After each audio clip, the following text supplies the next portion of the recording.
Hey everybody, it's Andrea. Thanks so much for stopping by my channel. Super quick video. You know, we all make tags and we make tags out of paper. We make tags out of prefab, and you can see here I've got some pre-made tags. I have made tags out of time cards, out of flash cards. I mean, we make tags, and this actually is a tag pocket combo.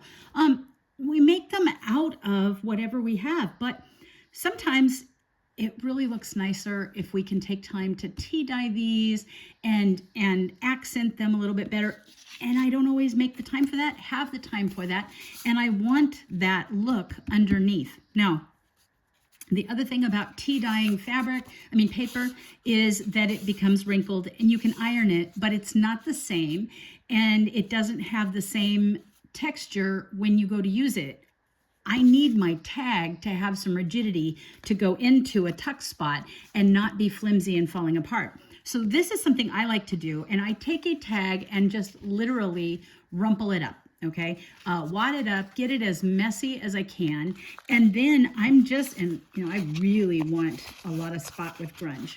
And some of the items I'm going to use here might not be to your liking, but it's just an example. Okay, and I use the Distress ink. I'm a fan of the vintage photo. It gives me it kind of has a grunge element to it, but it's also can antique things a little. And you can also go through the steps of, spraying on oxides and doing stuff. I don't do any of that. I don't get a lot of time. And so I want something that's going to give me a palette to work with that looks really cool, but doesn't take me forever. So I just mess it up with the ink. And by wadding it up, you can see that it captures the ink unevenly and it gives it a pattern. And I'm super fond of that pattern. Now I can leave this all by itself and it's fun and pretty, and I can layer on top of it. But if that's too grungy for you and you're not a fan of that, you can add, whoops,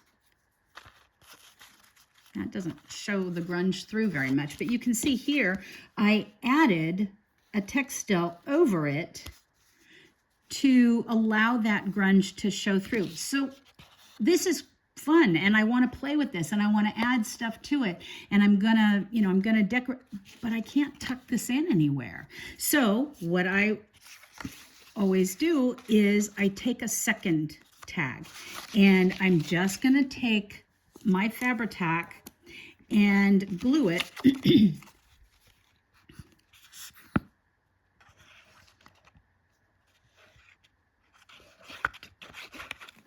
so that the back of my tag will look nice.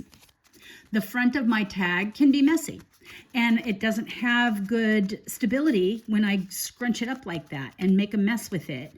But now the back of my tag is going to give it that security when I go to put it in a tuck spot.